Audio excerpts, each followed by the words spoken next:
Brasil de Fato Entrevista. Bem-vindo ao Brasil de Fato Entrevista. A nossa conversa de hoje é com a atriz, diretora de teatro e cantora Naruna Costa, que está protagonizando uma nova série brasileira no Netflix, Irmandade. Ela fala sobre isso na entrevista. Naruna também é uma das fundadoras do grupo Clareou de Teatro, que existe desde 2002. Ela é formada em dramaturgia na USP e trabalha para ampliar a representatividade da população negra na arte e no entretenimento. Confira. Carreira. Eu nunca tirei o pé do chão com relação à minha realidade. Assim. A minha perspectiva enquanto uma mulher da periferia, como todas as minhas vizinhas e amigas daquele tempo, eram as piores, no sentido de não ter uma profissão, um ofício, que eu tivesse vocação, ou trabalhar como caixa de supermercado, no máximo, sempre de forma a não ter uma liberdade de escolha. Quando eu passo a fazer teatro, a minha perspectiva naquela época era conseguir sobreviver daquilo, conseguir dar conta de fazer o que eu gostava de fazer, o que eu queria fazer, o que eu desejava, que era teatro, e única e exclusivamente, sem precisar ter outros corres para me sustentar, né? Isso já é uma grande utopia, pensando no Brasil, assim. É muito difícil sobreviver de arte no Brasil, ainda mais nos tempos de hoje. Então eu não tinha esse imaginário, até por ter poucas referências de atrizes negras que como exemplo, de um lugar a ser alcançado. Então esse imaginário que as pessoas acham que a gente tem quando se pensa um ser artista, de ter uma carreira e ser famosa e esse lugar que inclusive eu ocupo de certa forma hoje, eu nunca tive. Eu sempre tive esse sonho de conseguir fazer teatro com o meu coletivo e conseguir sobreviver disso, todos nós, Mas o fato de a gente conseguir fazer a manutenção de um espaço, isso já é um sonho alcançado, assim, que está sempre em ameaça, mas ele já é um sonho alcançado. Assim como hoje eu também não me iludo, que eu sei que isso pode vencer muito rápido, e pode ser um lugar que eu ocupo hoje, mas que eu, pela fragilidade da posição em que as artistas negras, que as mulheres negras ocupam no Brasil, pode ser que a gente seja esquecida em muito pouco tempo. Teatro negro. Temos uma cena forte do teatro negro no Brasil. Hoje eu me sinto mais segura para dizer isso. Assim. É resultado de muitos processos. Desde o processo único do movimento negro no Brasil como um todo, que é uma caminhada que encontra com o advento Lula e outras possibilidades de pensamentos sociais que começou a existir, pequenos diálogos que aí são sementes que foram plantadas e aí já era. Alimenta mesmo uma cadeia, uma geração. Dessas 2 décadas para cá, a periferia passou a ter um pouco mais de autonomia e um reconhecimento da sua própria capacidade de produção cultural.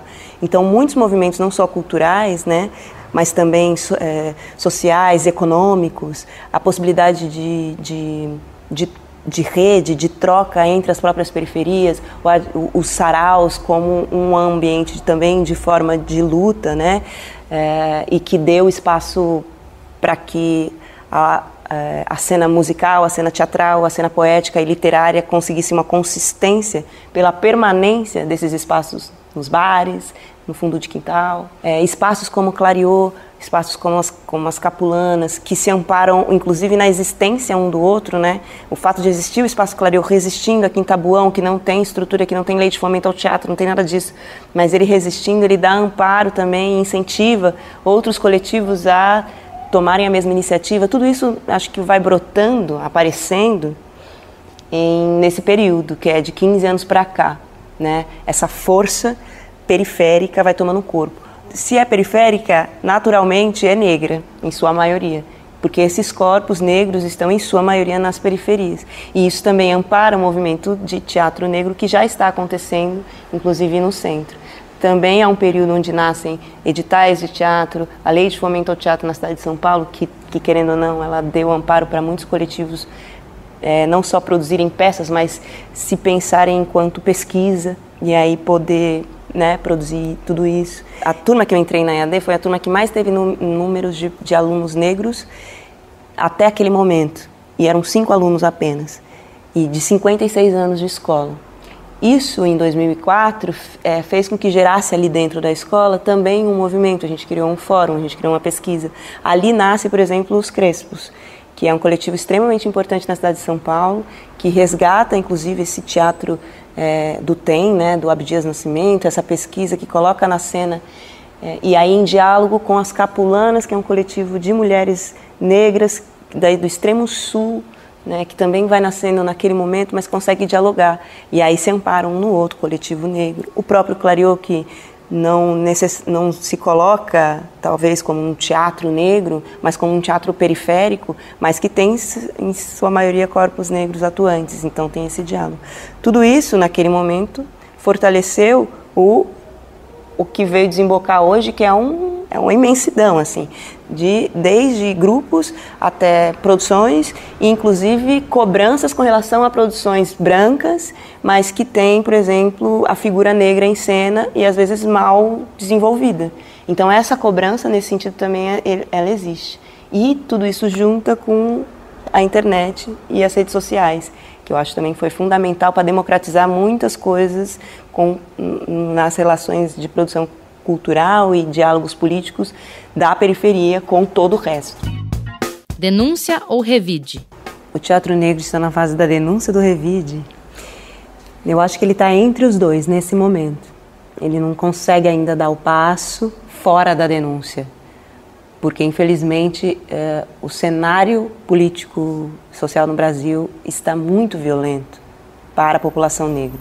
Então a gente ainda não consegue se desvincular de toda essa barbárie que está acontecendo e que a gente vem sempre lutando contra, mas que está cada vez mais forte em função desse governo conservador, sei lá, nem sei dizer os nomes, mas é difícil sair desse lugar da denúncia. Porém, a gente está denunciando de outros modos, então com outras perspectivas, com outras estéticas.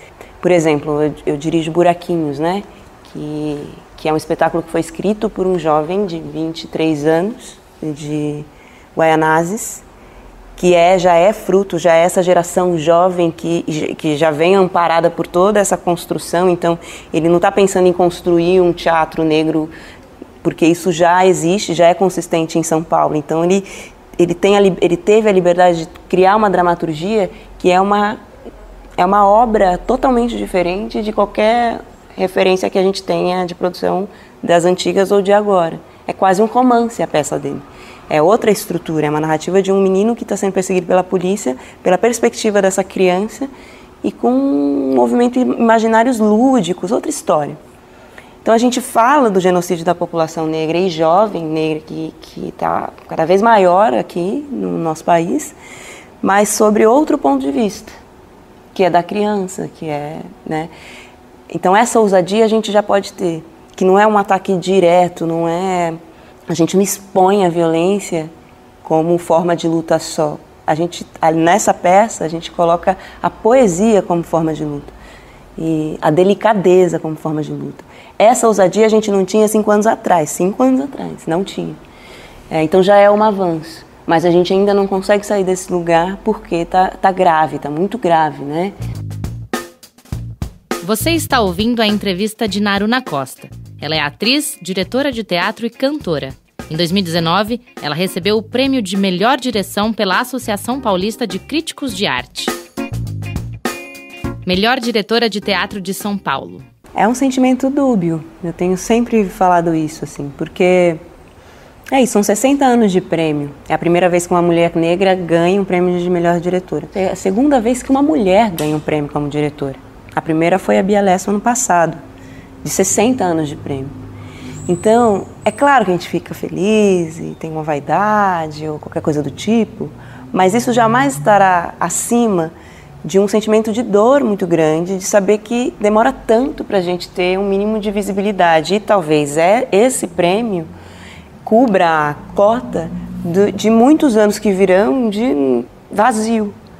Porque esse é o pensamento elitista, esse é o pensamento, né, branco. É vergonhoso, né, por outro lado, que a gente demore tanto para conseguir esses espaços. E que também eu seja reconhecida agora, depois de 15 anos de Espaço Clareou, por exemplo. Esse prêmio só aconteceu porque a gente entrou em cartaz no Centro Cultural São Paulo, que é um lugar que é muito raro a gente ver produções periféricas e negras. Essas pessoas que julgam esse teatro paulistano ou paulista não atravessam a ponte para saber o que está acontecendo nas periferias. É muito dúbio esse sentimento, assim, não é um sentimento pleno de liberdade, de se sentir valorizado enquanto artista. É um prêmio de luta. E assim, eu entendo a importância da representatividade neste momento na luta negra brasileira. Corpo político. Nosso corpo é político. Então, a minha obra, por mais que eu posso não fazer nenhum discurso sobre ela, mas o meu corpo vai fazer esse comentário em qualquer espaço que eu entre, né? Então, naturalmente, isso vai estar sendo dito. Eu sinto uma dó, assim, nossa mesmo, por a gente não poder ter essa liberdade de consciência, de coração, de poder observar, assim, o nosso país, a nossa história, a nossa trajetória e se sentir livre para falar qualquer coisa que não seja, inclusive nem de amor, mas qualquer bobagem que seja. É uma pena, mas isso para mim é uma responsabilidade de todo mundo, não é só da população negra. Porque o racismo não é um problema nosso. Inclusive nem deveria ser nem um pouco um problema nosso, porque não foi criado pela gente. Então eu sinto que as pessoas que não são negras, que não estão pensando politicamente a sua arte e que não estão se colocando de forma política no mundo, também não estão sendo coerentes com o país que elas vivem, sabe? Parece um pouco um fardo que a gente, enquanto figuras negras, precisamos carregar, mas isso também é racismo, porque para mim é qualquer população, todo mundo tem que falar sobre isso. A série do Netflix Irmandade. Voltar a essa época, né, essa década de 90, assim, essas memórias todas que a gente vai tentando esquecer, né? A ideia de que existia, e existe ainda, mas existia oficialmente a tortura nos presídios, isso foi uma novidade para mim, assim. Inclusive esses aparelhos da época da ditadura, né, da ditadura que deixaram de estar a serviço do militarismo, né, ditatorial da época, dos anos 60, 70, irem para os presídios e se tornar aparelhos para torturar presidiários, isso foi uma novidade, assim, foi uma coisa assustadora, que eu não imaginava que acontecia. A gente fez todas as filmagens dentro de um presídio, né, em Curitiba, que na verdade é um complexo penitenciário, tem mais de 10 mil presos, e esse presídio ele é ativo. A gente gravou, filmou numa ala que estava desativada. Muito triste, porque a gente via lá, né, os dias de visita, só mulheres, né, carregando aquelas sacolas pesadíssimas. E a história deles, assim, é claro que a gente não tinha contato direto com eles, mas a gente fica com contato com aquela realidade, né? Entrar numa cela daquele tamanho, imaginar que, nossa, sei lá, 20 pessoas ficavam ali, então é impossível ficar deitado, é impossível ficar sentado num lugar daquele. O sistema carcerário é um erro, né? No Brasil é um erro, na minha opinião. Porque ele realmente não se propõe ao discurso que é de restaurar socialmente qualquer pessoa, né? Colocar ela de volta para a sociedade, muito pelo contrário. É uma formação de revoltados, não tem como. Violência. Eu cresci ali próximo ao Pirajussara, né, na década de 90. Era uma divisão mesmo, tinha um ambiente rural, rua de terra, a gente andava a cavalo, e ao mesmo tempo com uma periferia que vinha crescendo nesse ambiente, com barracos de madeira, ocupações ao redor, inclusive dali da minha casa, e extremamente violenta. A minha infância foi recheada desse lugar lúdico que era os animais, as mamonas, a rua de terra, com uma violência extrema, explícita, que hoje eu não vejo mais. Pelo menos nessa quebrada eu não vejo mais. Todo final de semana tinha um corpo no final da minha rua, mesmo. E desde violências em bares, em pessoas ali que esfaqueia, não sei o quê, violência doméstica extrema, assim, de se saber de muitas mulheres que morrem, né, em casa, mas também de violência policial, de chacinas e desse movimento que existia, né, nesse tráfico que existia na época. A forma de organização da época era muito pouco diplomática, eu diria. Era muito explícito. Então, essa briga de bocas, entre bocas, a gente sabia, tinha lista de pessoas nos postes. Então, essa violência fazia parte do nosso cotidiano e era super naturalizada. O que eu sinto hoje é que a relação da polícia com a comunidade está voltando como nessa época, porque era desprovida de educação mesmo. Era uma violência muito... Eles chegavam qualquer hora, assim, e às vezes chegavam atirando, assim, e tinha essas chacinas, né? Às vezes 3, 4 meninos morriam meio-dia, 4 horas da tarde no bairro. Então eu sinto que realmente essa organização ela acontece, a gente não sabe exatamente como, mas a gente, enquanto morador, sente que as coisas vão ficando diferentes, né? Então a gente pode, de repente, andar até mais tarde na rua, nem todo final de semana tem corpo, a gente passa a não ver mais corpos. Eu, por exemplo, graças a Deus, faz anos que eu não vejo nenhum corpo assim na rua. E era uma coisa comum na minha infância. Reconhecimento. Essa avalanche de reconhecimento, né? Foi muito interessante ver minha carona lá na cidade toda, nos aeroportos, nos metrôs, né? É muito divertido isso, né? Ver essa inversão de valores, né? Não só por se tratar de um lugar que tem muito reconhecimento, como a Netflix, mas eu acho que eu fiz um trabalho bem feito, assim, em Irmandade. Então, esse reconhecimento eu acho muito interessante, porque muita gente tem vindo falar e inclusive algumas coisas que têm chegado para mim como trabalhos, alguns trabalhos que têm aparecido, propostas e tal, tem uma qualidade que considera esse lugar. Porque não é fácil ser mulher negra no audiovisual. A gente é muito estigmatizada, a gente está sempre a serviço de alguma coisa num roteiro que nunca é observado por pessoas negras. Então, rapidamente a gente pode cair num estereótipo, em algo que está reforçando preconceitos. Mas a Irmandade me coloca num lugar diferenciado, assim, que eu acho que o meu trabalho como atriz chega antes da minha figura enquanto mulher negra. E isso eu sinto que é uma coisa muito positiva, que pode ser um passo, né, de sair de alguns estereótipos. Pode ser, mas tudo é como eu disse, tudo é muito frágil. Esse lugar que a gente ocupa hoje, quando eu falo eu nunca consigo falar eu só, né, porque eu sou a gente, que a gente ocupa hoje ainda é muito frágil, ele pode ser apagado a qualquer momento. Então é preciso preservar e ter um cuidado. Eu não consigo respirar sem medo, mas já respiro um pouco mais tranquila. A voz da mulher negra. Clarianas é justamente esse espaço que a gente guarda aqui entre a gente para curar algumas coisas. Então ir atrás, resgatar essa memória dessa voz que dá conta de traduzir a experiência dessa mulher preta, dessa mulher brasileira, né? Das mulheres do campo, das mulheres das águas, das mulheres das florestas, das mulheres da cidade. Essa sonoridade, pra gente também é um jeito de lutar, é um jeito feminino de lutar.